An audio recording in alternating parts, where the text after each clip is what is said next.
Okay, let's. We're going to call call back to order the meeting of the Nevada Board of Wildlife Commissioners, for our second day, Saturday, May 12th, 2012. Ask Commissioner Shrum to go ahead and lead us in the Pledge of Allegiance. Pledge allegiance to the flag of the United States of America and to the republic for which it stands, one nation, under God, indivisible, with liberty and justice for all.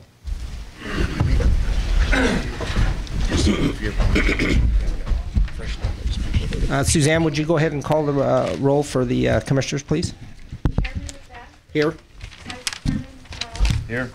Vice Chairman Hall. Here. Commissioner Drew. Here. Commissioner Howell. Here. Commissioner McGinn. Here. Commissioner Murray. Here. Commissioner Rain. Here. Commissioner Shrum. Here. And Commissioner Wallace. Here. Okay, let's go ahead and have a roll call of the County Advisory Boards. Glenn Bunch, Mineral County. Ken Wellington, Elko. Paul Dixon, Park. John Reed, Washoe. Jim Evans, Eureka. Gil Yoner, Carson. Ray Sawyer, White Pine. Dave Bradfield, Lincoln. We're allowed Lincoln. Bill Ware, Lyon. Jim Janae, Lyon. Art Johnson, Nesbitt. Tom Casanelli, Humboldt. Joe Krim, Pershing. Jerry Coleman, Pershing. Rick Smith, Washington. Rex Flowers, Washington. Okay, thank you guys. Not surprising that we got a good showing of the cabs. We got our quota setting, and mule deer is going to be ground zero, I think. Okay, let's go ahead and move on to agenda item number 14, member items, announcements, correspondence. Commissioners may present emergent items. No action may be taken by the commission.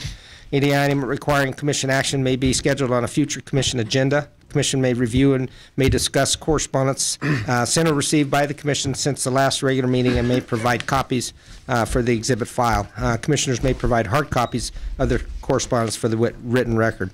Correspondence sent or received by Secretary Mayer will also be discussed. Commissioners, any member items? Commissioner Rain. I've had quite a bit of correspondence. I saved a lot of it for today because most of it has to deal with the mule deer issue.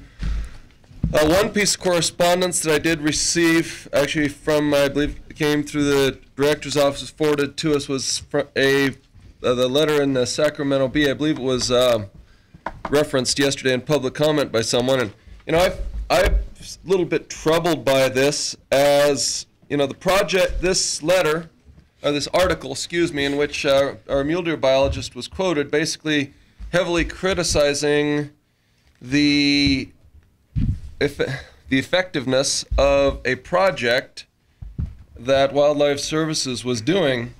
However, what it does not state in the article, and should have been stated for the fairness, is that this project was designed by NDOW biologists at the request of NDOW with $3 money.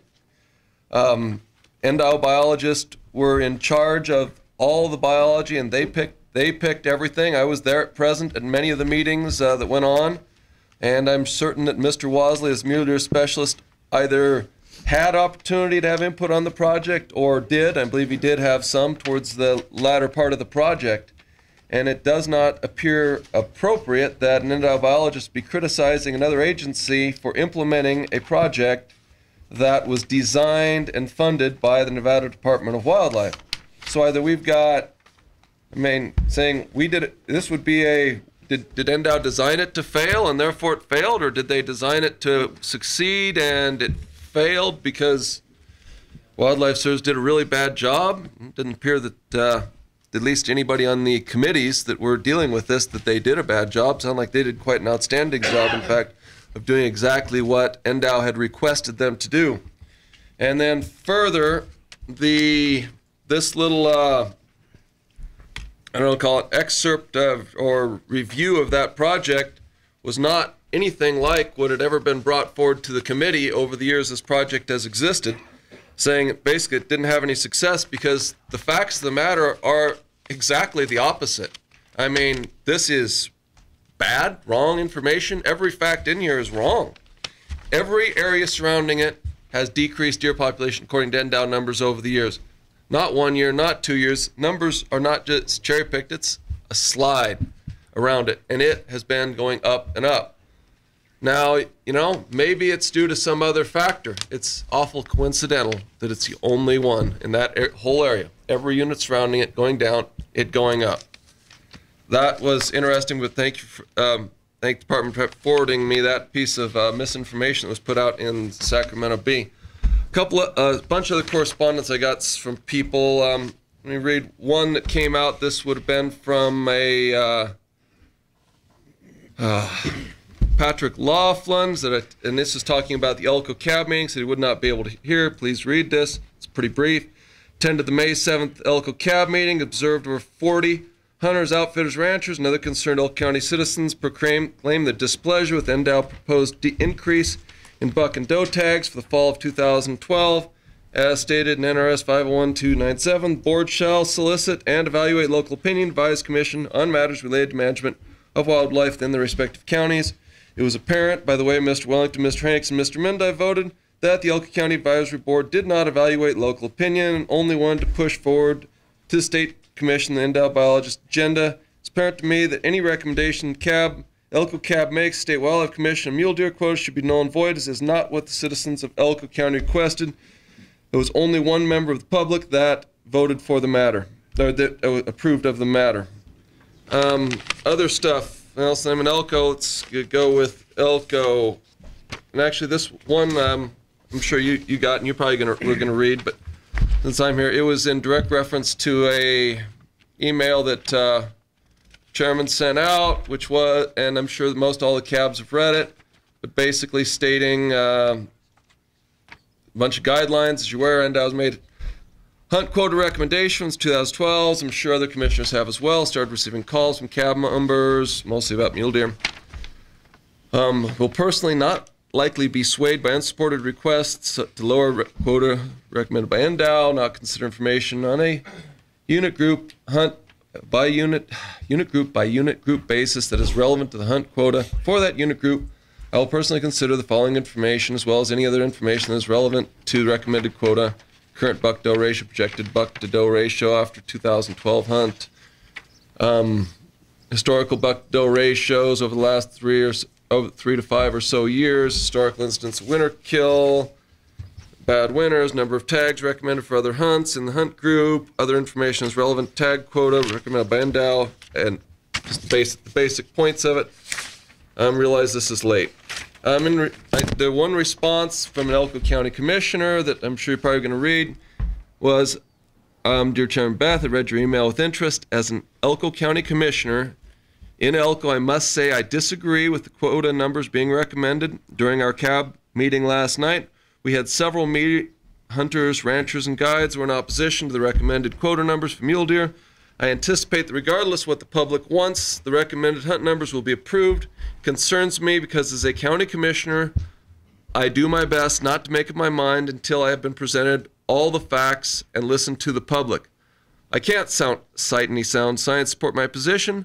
Only my gut feeling that for years our deer herds were declining, and now we have a chance to really build a solid core of mule deer for many years to come, and I'm not convinced that almost doubling last year's quota numbers is a healthy thing for Nevada. My personal opinion is that it's partially a way to slap the old Wildlife Commission in the face. It's like NDOW saying, we'll show you. We have time, so I don't understand why we must set this year's quotas so high. Again, my issue is the mule deer hunts minus the youth opportunities. It would seem to me that you could increase the mule deer quotas, enhance hunter opportunities, and still not double the quota numbers. Based on your email, I anticipate my email will fall on deaf ears, but felt that it important to express my concern, disagreement, and public opinion in my county based on those that showed up for the meeting last night. Thank you for your time, Charlie Myers, Elko County Commissioner, Elko CAB, and NDOW Liaison. That was especially appropriate because we'd had some comments supposedly from him at the last meeting. This happened to be one direct quoted from him. Bunch of other ones, just gloss over. We did get one from a Paul Stimack. expressing his concern for the increase in tags. Hopefully the rest of the commissioners got that. Reported in both, NDOW reported in both local newspaper, radio, proposed 54% increase in deer tags. The actual number is 96%. Seems that NDOW is trying to be misleading. He goes over the numbers, 95.8% total, and those numbers appear to be exactly correct. That was my commentary, not his. That I looked at those and they did appear to be correct. I've read NDOW's explanation for these numbers, but nowhere does it remotely justify a large increase. A modest increase of 5-10% may be reasonable, but not 96%. It seems that the person who came up with this proposal has an agenda that ignores the high-quality deer hunts Nevada sportsmen are accustomed to. I'd rather wait a few years to draw a tag if it means better hunting. Goes on, that was from Paul Stimac, Wildcat Bullets. This Wildlife Commission basically should come up with a more reasonable quota setting. Let's see, it had a couple others. Lots of correspondence. I also had a couple phone conversations, individuals calling me up. Without exception, they were all, quotas are crazy, they're insane, most of the words were call it less politically correct than those words. Need to stop it. We can't do this. It's going to destroy our mule deer hunts. And they had a lot of very good reasons. Had guides call up, talk about spending many weeks in the field. Last year being terrible. Years before a decline. Said I'm getting better at hunting and deer are getting scarcer. That or I've lost my mind. That's basically the way they're coming about it. There are some quality deer, was what I got out of a couple different conversations, but they're very thin. The numbers are very thin. You shouldn't be throwing out these quotas. Let's see. I went over, we had the one from Shad Leader, licensed guide in Nevada in 1987. Has a lot of concerns. Hopefully everybody's had a chance to read his letter. Basically suggests that we increase or decrease our quotas in smaller increments year to year until we found the results that seem to work best. Increase of over 50% in any one year could have devastating effects on our deer herds. And it continues basically a lot upon those lines. And it goes into specific units 221, 223 early rifle, jumping from 537 to 1,101. It'd have devastating effects. Anyways, you can't put that many tags in it. Other items.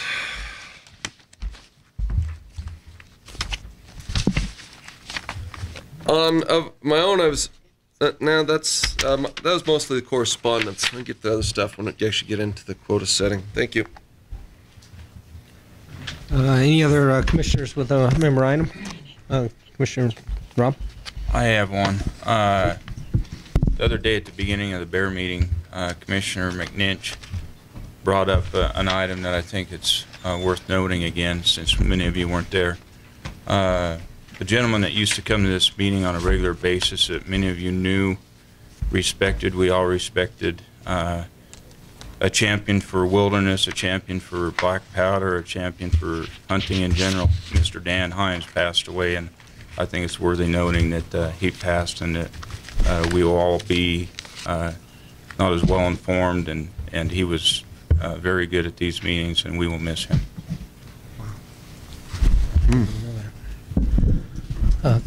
Commissioner Drew? Yeah, just a couple items. One, I'd like to thank the county advisory boards. I think all 17 reported back to us this meeting, so I appreciate that input. I appreciate, I think there's 12 or 13 of you here today, so thanks. It helps us in our process. I also received quite a bit of correspondence. I think most of it went through the entire board because I got it through Suzanne. I have had a few independent discussions with folks. They didn't request anything formal, but I was a little bit had a little bit different experience than Commissioner Raines, in that a lot of the people I talked to were excited about the opportunity to actually draw tags. So a little bit different audience, probably from different parts of the state, but there's definitely a difference of opinion on the tag quotas, and I'm sure we'll be discussing that more later on. Any other commissioners, member items? Okay, I've got a couple. A few. First, is Joe Krim back there? Joe, is your son here? He's here, He is. but I didn't write anything, I forgot. Oh, I know. I'm just going to tell him. I may not get the name right, so you might have to correct this. And what's your son's name? Cole. Cole? Joe Krim's son, Cole, did a project at school, a science project, and basically it was monitoring guzzlers with trail cams, and documented all the use of the guzzler, and entered it into his school's, and I don't know if it's the school or the region's science, fair, and he ended up winning first place in the science division, and then third overall, and is moving on, I guess, in this process. And so anyway, 15 years old, and already has killed 2 mule deer bucks, and is sounds like he's well on his way to being one of these preeminent conservation guys that end up in these meetings all the time. And so I wanted to just recognize that young fella for what he's done, and I think it's just great when you see this kind of thing from our youth. So anyway.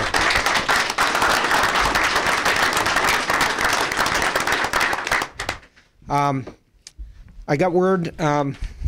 Director Mayor indicated that we're getting word that the Sunset Commission is going to be coming down with some recommendations with regard to the Wildlife Commission and the county advisory boards, and it sounds like it's going to be led through a similar one. Maggie Carlton is going to be pushing these issues, and so we talked about in our agenda item yesterday with regard to the Sunset Commission the need to communicate where it is now.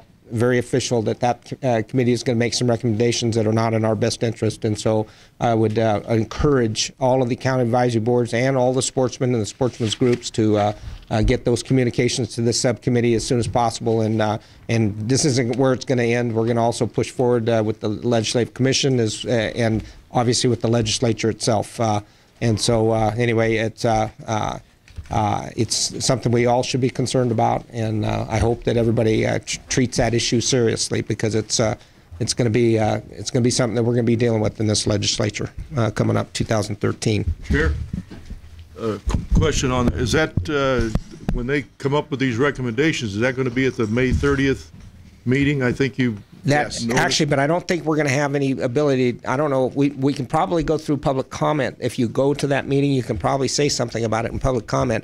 But on that particular agenda item, apparently they're not taking public comment. So you got to get your communications in early. Written communications to this subcommittee in early to have them in the record. And then if you do go to the meeting, you can make comments in general public comment, but not on that particular agenda item. And so it's really important to get those written comments in. So, okay. My third item is and this has to do with mule deer. Obviously sent the email out that Commissioner Rain, mentioned in his comments, and the reason I did that is I was really concerned that it was going to be business as usual with the cabs, and because a lot of times the commission has just accepted, what the cab recommendations are without any real true explanation. It was almost as whatever you wanted was done, and so we have this very conservative situation where our buck-doe ratios are going up, and hunter opportunities, not as much as it could be. And so I was concerned that the county advisory boards would come to this meeting and in the same manner, and knowing that maybe the commission was going to be looking very seriously at this, I wanted to make sure that the county advisory boards didn't do that. Wasn't as business as usual, but they came armed with their data and their, the grounds for which they were going to make any recommendations that were lower than what the department had made. Now, let me take a step back to me personally, and this is a disclosure, so I want to make sure everybody knows why I did it. There's no surprise for most of you, my brother owns a ranch in Cave Valley. That's unit group 222, area 22, unit groups 221 to 223. It's our ground of operations. It's a place that's near and dear to us, and just like at a county advisory, some of the county advisory boards, White Pine, Lincoln, Eureka, we have these very strong feelings of how things should be done in this valley because of our, the amount of time we spend there and our vested interest. And so I obviously have a conflict of interest in that sense. Certainly I'm a trophy hunter myself, and I have that, that ingrained in me, and that's the way I think. And so when I saw the quotas in Area 22, I was shocked. I mean, I was really concerned. And in fact, when I started looking into it, I was, I thought, oh my, this can't be right. Intuitively, I just couldn't get my hands around it. I just could not believe that we were going to end up with a 30 to 100 buck to doe ratio in Area 22 after that many tags. And so I took this deep dive into the model and actually took my data. I have my hunt books going back to 2004, and I basically, created my own model. I did the algebraic equations to determine how to use their buck-doe ratios and adult fawn ratios to kind of try to figure out how this was going to work. And my initial results, which I think a lot of you saw, kind of were indicating that it was going to drop below 30. Well, I had an hour-and-a-half telephone conference with Mike Cox and Larry Gilbertson, and they agreed that my model, at least from the standpoint of my formulas that I've used and everything was valid. However, that my inputs were not the same as the ones that they had come up with as part of their modeling. And so we went over the changes in all of the inputs that I had in my model. I went back that evening, made all my adjustments, and lo and behold, in effect, proved out that their model is correct. On top of that, I asked for a copy of their model for Area 22, got that. I'm still going to be spending some more time with it, but I am looking at all the variables in the inputs that they put into the model and how they modeled it. I cannot disagree. I mean, we could all have discussions about the inputs to a model. It's an estimate. It is something that is inherently not a precise. You have when you see these kind of things, a lot of times you think that you're actually going to come at some specific answer, but more importantly, when you look at the models, especially the trends and everything, that's where you really get comfortable with what they're doing. And I'm there. There is no question in my mind now that the model that the department has and how they modeled their recommendations for this mule deer hunt, I think it's rock solid. I'm fine with it. I have no problem with it from the modeling and the biology standpoint. So that only leaves, in my mind, at this point, the social issues that have been raised by a lot of the county advisory boards, quality of hunt, whether we should have trophy hunts versus whether we should, have hunts that, give maximum or more opportunity, because at a 30 buck to doe ratio, we're still have a lot of trophy opportunity there. They're still going to be there. It's not like Utah that's like 18 in some of their units. And so I just wanted to let everybody know, if you didn't know, if you saw my model and if you saw that it showed that it was lower buck to doe ratios, that I'm now back up to where the department is, and just wanted to make sure everybody knew that that is kind of off the table for me. We're now at dealing just social issues. So, okay, any other comments? Okay. Let's move on. Agenda item 15, County Advisory Boards manage wildlife member items. CAB members may present emergent items. No action may be taken by the commission. Any item requiring commission action will be scheduled on a future commission agenda. CABs, come on up, Ken. For the record, Ken Wellington, Elko County. I know that we're going to be dealing with a lot of stuff when it comes up to the quota setting. So since my reputation, 2 other board members were kind of put at line by Mr. Rain, I'd like to just explain a little bit. We had 48 people that attended our meeting. Out of the 48 people, we had 14 of them spoke. 3 were for hunts, contrary to what Mr. Rain thought, to keep the recommendation the same.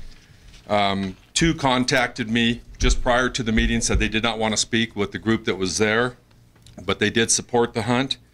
And I had 4 people spoke about, I have no clue what they were talking about. I had to keep reminding them to come on back on track, that this was about quotas.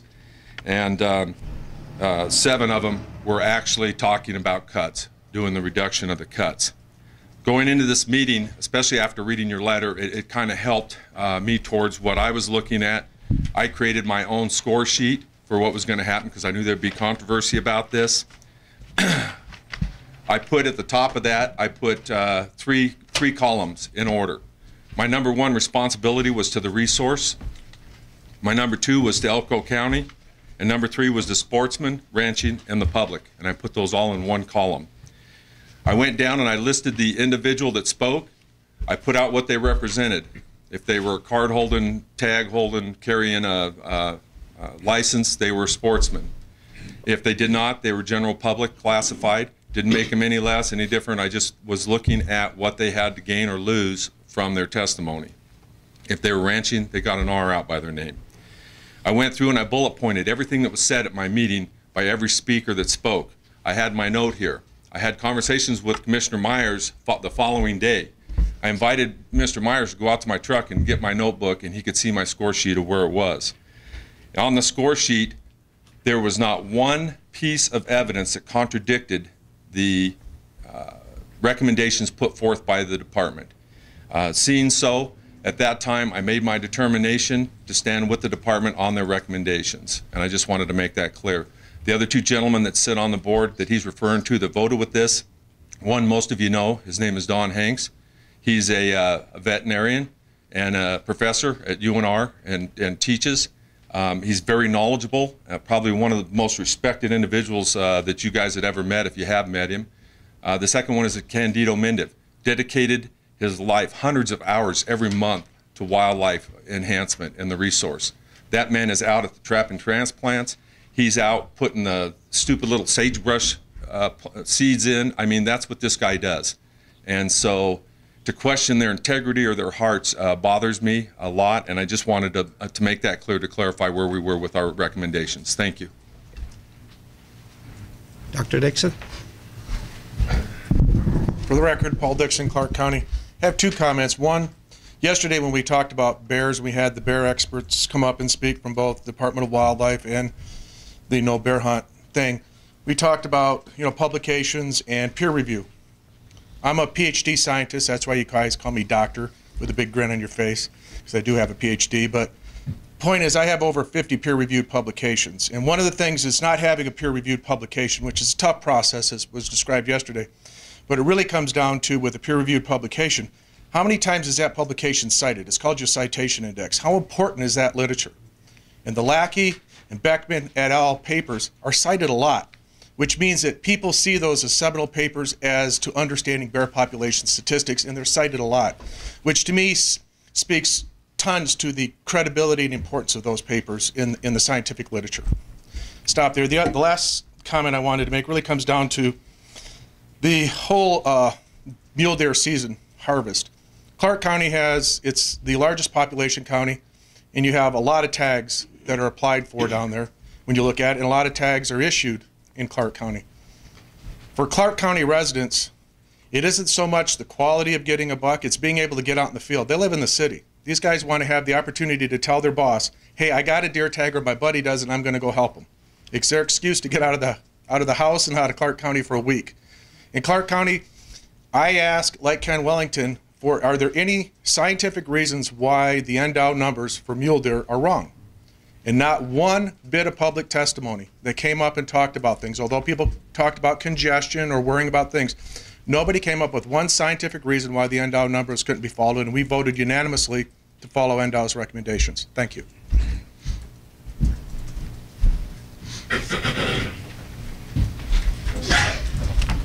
the record, Giuliana Carson, Advisory Board. Yesterday, a discussion was, during the bear discussion, it was talked about whether or not the effectiveness of some of the bear nuisance ordinances that have been passed, how well they're working. And we had some representatives from NDOW, and in the discussion on this particular subject kind of led to some future agenda meetings for our advisory board, where number one, we're going to invite the code enforcement officers to our meeting to let us know really what's been happening. Have they been getting reports when trash is noticed that people put it out too early, and in the morning it's all over the ground? And because one of the counties, I believe it was Douglas, their code enforcement officer says, unless I can see it, there's not much I can do about it. Because Waste Management, which is the contract trash hauler down in our neck of the woods, they've been told, if you see a mess, clean it up. Well, and they do. And the law really is that if the code enforcement officer doesn't see the violation, you really can't cite anybody. The other thing that we were concerned about is the feeding of wild animals. And this is one thing that was also mentioned yesterday. Carson City, in its new municipal code, they're going to issue a new ordinance that will prevent people from feeding wild animals in Carson Municipal District. So we're on the way to that, and we'll find out some more information about code enforcement, because people aren't sure who to call. They sometimes will call the sheriff, sometimes will try to call city animal control, and we're going to get some publications out so the public knows who to call for what particular situation, and particularly I think we're going to have some public education with regards to the feeding of wild animals and how it really doesn't help the wild animals. It actually creates more problems. Thank you. Okay, thank you, Gil. Any other county advisory boards? Come on up, Jim.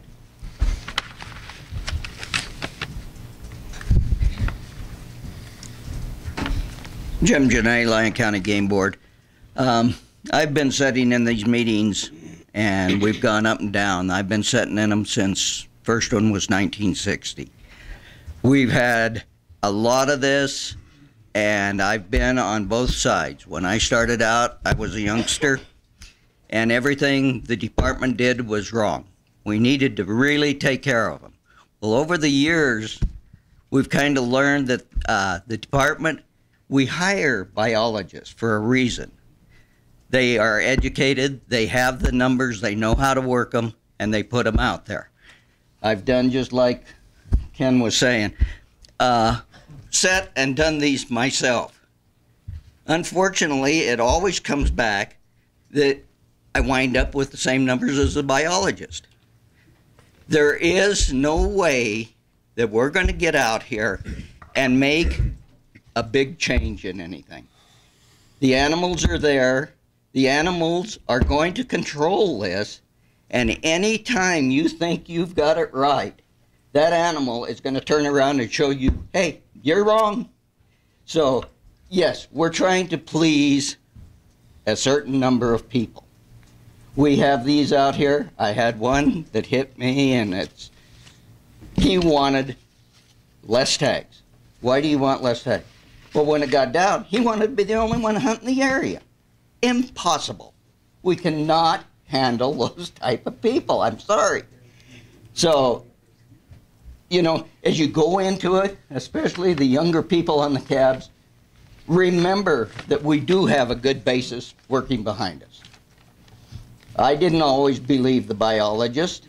Took quite a few years for me to really get to the point where they know. But I think we've got a good basis. You know, we're going to change numbers today. There's no question about it. But I don't think, as long as we're holding in the same realm, that we're going to do anything to harm wildlife. So I'd hope that everybody keeps this in mind, and maybe we can get through this meeting in a fairly short period of time. Thank you. You are an optimist. Any other cabs? Okay. Then we will move on to our agenda item 16A, Commission Regulation 11-03, Amendment Number 2, 2012 Big Game Seasons, Resident and Non-Resident Mule Deer Antlered Longbow Archery Hunt 1541, Unit 194, 196 late. Wildlife Staff Specialist Mike Cox and Tony Walsley for action. The Commission will consider and may take action to remove a footnote describing only limited portions of Unit 194 as open for this late archery hunt. Do you guys need some time to set up? I don't think so. Okay. You want me to take it? Yeah, you want to do the... Yeah. Good morning, everyone. Mike Cox, Big Game Staff Biologist, Nevada Department of Wildlife. Yes, we had a footnote for Unit 194 that would restrict that late season from hunting south of the Hunter Lake Road and the Bronco Creek Road to try to focus harvest on the interstate movement of mule deer that comes over from California. We've been tracking the last few years with GPS collars, and the data is showing that they don't show up until December. So most of our seasons that we've had in the past with any number of tags wouldn't accommodate that deer movement. So, and I know we had some concerns that the footnote wasn't shown to everyone or made notice to everyone. We did make a little talking point justification sheet that it was in during the season setting process back in February, but you know, I don't know if we discussed it in depth. So the other thing about that was, I guess if I certainly would have liked to seen a few more tags in there, but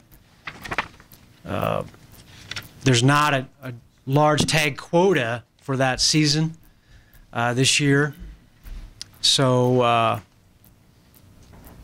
I guess, you know, I'll probably say this a few more times before the end of the day. We don't have any sword to fall on, but it was based on that data that suggests that if we can focus the harvest on that interstate deer movement, it's something we have been able to take advantage of. And I guess the big point of that was not just the timing, but geographically, those animals that come in, they don't go and wrap around on the east slope of the Carson Range. They either stay on the Garson Road area, on the north slope of the Carson Range, or Peavine Mountain.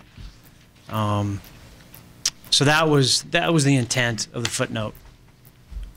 Mr. Chairman, I might also add that Rex Flowers from the Washoe Cab came to me and said that they didn't really understand, nor did, when I checked, some of the commissioners understand that was going forward. So instead of, that wasn't our intent. So the thought here was to bring it back, you know, correct it at this point, let you guys fully understand what was behind it, and make an informed decision. And then if we want to collectively get together and change that in the future, we can certainly do that. Okay. That it? We're on that one? Okay. Do you have any, go ahead, Commissioner Drew. Yeah, Mike, just a quick question. From a biological standpoint, and I think I know the answer, but I want your take on it. Is there any difference having that footnote or not outside of what herd we're kind of focusing on, local versus the interstate? I mean, if we remove the footnote, do you have any concern from a biological standpoint? No. We just know that there'll probably be a lot of pressure placed on the east slope of the Carson Range just because the access is easier. But, you know, the deer are there. We did, I mean, hopefully we'll have both Washoe and Carson City come up. They definitely discussed it in their meetings, and they share that resource. but no biological impact. Any other commissioners? Okay, seeing none, I'm going to go ahead and take it out to the public. Any CABs want to come up and talk about it?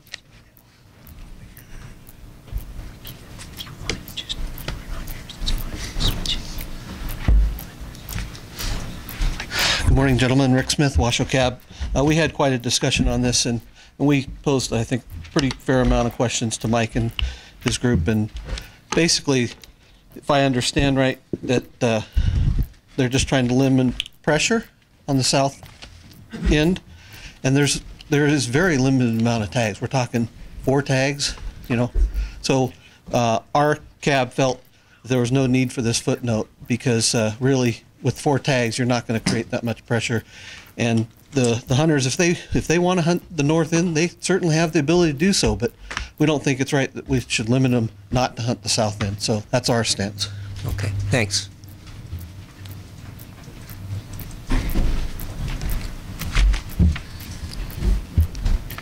Good morning, Craig Burnside, Douglas Cab. And we, at our meeting, voted unanimously to recommend to you that you remove that footnote on 194, 186. Okay. Thank you. Rex? Rex Flowers of Washoe Cab. Yeah, there was a problem. It was brought to my attention by a sportsman that he didn't feel it was noted correctly because it wasn't in bold type. But for future reference, I mean, it is something that could very well come back if the whole concept is to take advantage of migratory herd that we're entitled to and keep it at that. That's a fair situation for further reference down the road. Also, the department did mention that they really were not bound to it being a archery hunt.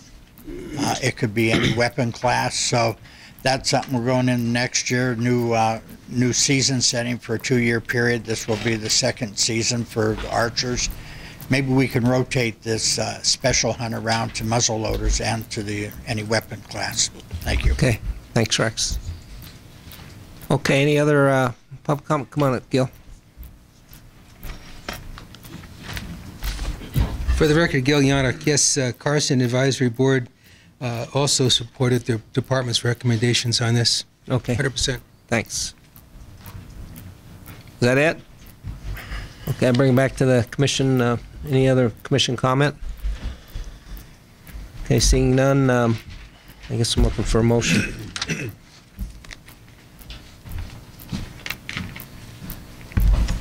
I'll do it. Okay, thanks. Just based on the fact that 2 of the 3 Tri-County cabs wanted to remove the footnote, I'd make a motion that we remove footnote A.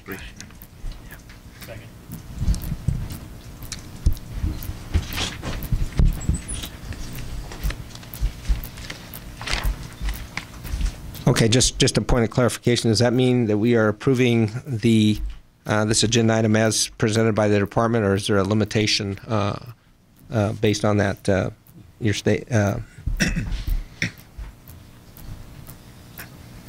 don't know if you guys had made a formal recommendation one way or the other on this, Mike. I just want to understand if there's a difference between this motion and just approving it as presented by the department. Is there a difference? I was interrupted. Could you tell me the motion? The motion was to remove footnote A.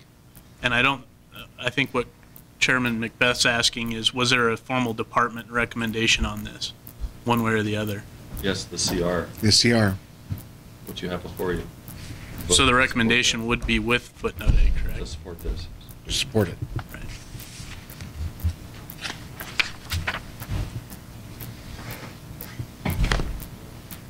Okay, I'm confused, sorry. 16A, and we're proposing to strike that footnote, which would then open it up. Okay, so we're saying the same thing? Correct. Okay, got it. Just to approve Commission Regulation 11-03 Amendment Number 2. Yeah, that's normally how we do it, and so, anyway, okay, got it. Okay, everybody understand the motion then, with that clarification? Could I just, Commissioner Rain? just to thank you for clarification on this. I mean, the way it's written here is 194A, the little a isn't stricken in the thing. So the new one would therefore read unit group 194, 196, late, asterisk, and then the season dates as presented. I'm just Without there's no- footnote A. Yeah, there's no stricken on their recommendation. Okay. That being absent completely. Okay. Even though the recommendation it's not stricken. That's my understanding. Okay. Okay. And I just want to make sure that was correct. Commissioner Okay. Drew, you're. Yeah, so my motion is to remove footnote A. Okay, got it. One way or the other. Okay. Got it. Okay. Excellent. We're good. Any further comment? Seeing none, I'll go ahead and call for a vote. All in favor, say aye. Aye. All opposed? Passes unanimously. Okay. Here we go.